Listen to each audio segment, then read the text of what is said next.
time, I'd like to call up our wonderful borough president, Marty Markowitz. Yay! Very, very much, Don. Thank you. Thank you for doing this, introducing the bill in the City Council, and of course for its passage.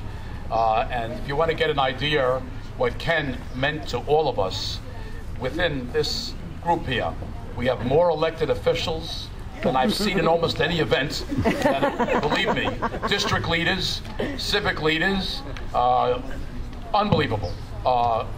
It shows the love and respect that Ken earned through his great, great work. I feel good because Ken's dream of being recognized for his great work as Brooklyn Poet Laureate, I have to tell you, was paid over and over because he became the best known poet laureate in New York City. He took a position, this is a pro bono, no pay to this position, and he took this position and he brought it to life. And he spent his time nurturing aspiring poets, and through Ken I found out that maybe half the population are aspiring poets. And most everybody I meet, it's true, has written something along the way and secretly believes that they've written very well. So, you know, he recognized that and he brought it out. He was blessed by his family, and Pearl, you couldn't have a better life mate, that is for sure, than Pearl, who was the, you might say, the boss alongside, and yes, alongside sometimes. But anyway, let me, if I may, I don't normally read up my proclamations during the event, but because I wrote it, I'm going to read it ever so briefly, and I think this sums up my feelings and all of Brooklyn. Brooklyn joins with Pearl, family, friends, colleagues, and admirers of Brooklyn's poet laureate, Ken Siegelman, of blessed memory, as they gather to honor him with the co-naming of the corner of Wolf Street and West Fifth to Ken Siegelman Way, to acknowledge his passing and to recognize his extraordinary life, career, contributions to poetry, and whose love of the written word and commitment to using poetry in education has deeply influenced many. On behalf of all Brooklynites, we salute the memory of Ken, a most respected and beloved son of Brooklyn, longtime resident of Gravesend, who left us far too soon, and whose influence and body of work culminated in him being named Brooklyn Poet Laureate, and whose poetry will continue to be read and felt among the world of words for the decades to come. But particularly here in Brooklyn, an educator for more than 3 decades, he used poetry to bridge the language gap between his students and the lessons they needed to learn. In addition to his hosting Brooklyn Poetry Outreach that featured monthly poetry readings and discussion by some of Brooklyn's best and aspiring poets, a man whose gift was nurturing up-and-coming poets and sharing the beauty of poetry with the world. A tireless advocate for the medium that he loved resulted in his life, as we know, being documented in the film Fading to Zero. And although he will be sorely missed, his words will remain to inspire those poets yet to come. A man who made the job of Poet Laureate the most sought-after honorary position in Brooklyn's history. All because of his single-handed ability to make poetry cool, Brooklyn style. And I join with his beloved wife Pearl, his daughters Kara and Karen, the family members, countless friends, and admirers who have come to pay tribute to him today as he is memorialized by the City of New York with this distinguished honor. And so, on behalf of all of you and 2.5 other million Brooklynites, declare this day Ken Siegelman Street Co-Naming Celebration Day in Brooklyn, USA. Congratulations.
Siegelman's beautiful wife, Pearl Siegelman.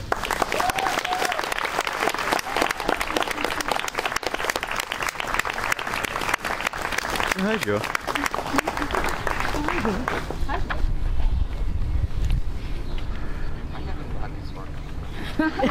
My heartfelt thanks to my two dear friends, Councilman Dominic Recchia and Borough President Marty Markowitz, whose ethics and vision have really brought this day about. I also want to thank every one of you here today for taking the time to honor the memory of my husband, Ken Siegelman, a loving husband, father, and grandfather, and a great poet and teacher.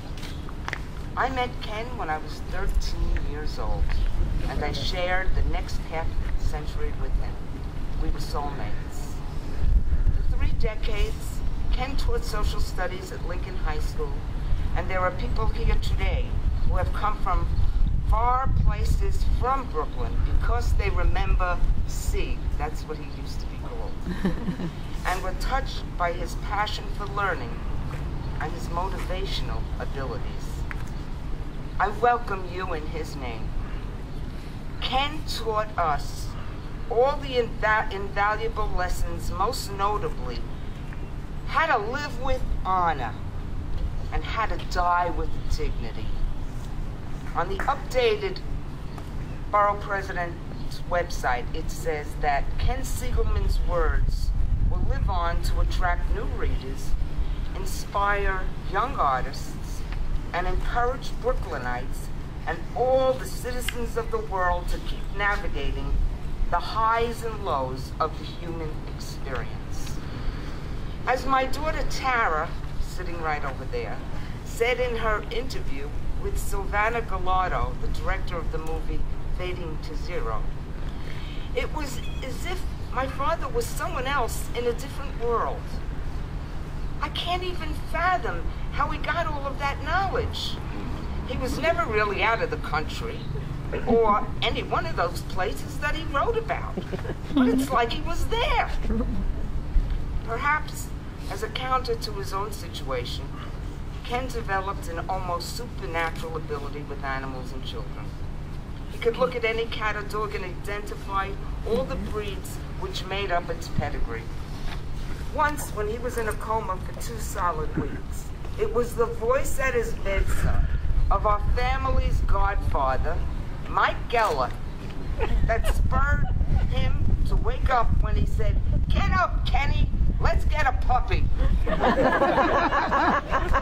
Young people loved him because he shared their exuberance and zest for life. He had no greater joy, regardless of how ill and racked with pain, than to romp around with his grandchildren, Brooke, Matthew, and Rachel, and plot practical jokes even on me. He had a wonderful, unique sense of humor and an infectious laugh. The last years of Ken's life was very difficult, as you know. Our twin daughters, Tara and Karen, son-in-law Boris, son-in-law-to-be Eddie, Boris's mom Celia, and Ken's recently found sister Mona all showed him great love and passion. He loved the time that they spent together, and he shared in their joys and sorrows, filled with love for them and radiating in their warm feelings of affection for him. There is no doubt that it was his family, friends, and neighbors that kept him alive years longer than anyone believed he would live. And serving as Brooklyn Poet Laureate added a quality to his life which rallied him better than any medicine or any treatment. Until the moments of Ken's passing, he felt sustained and knew that his progeny would never forget him. Today, I believe that Kenny is here with us. He suffered through rejection, isolation, and heartbreak, and overcame those obstacles in his way.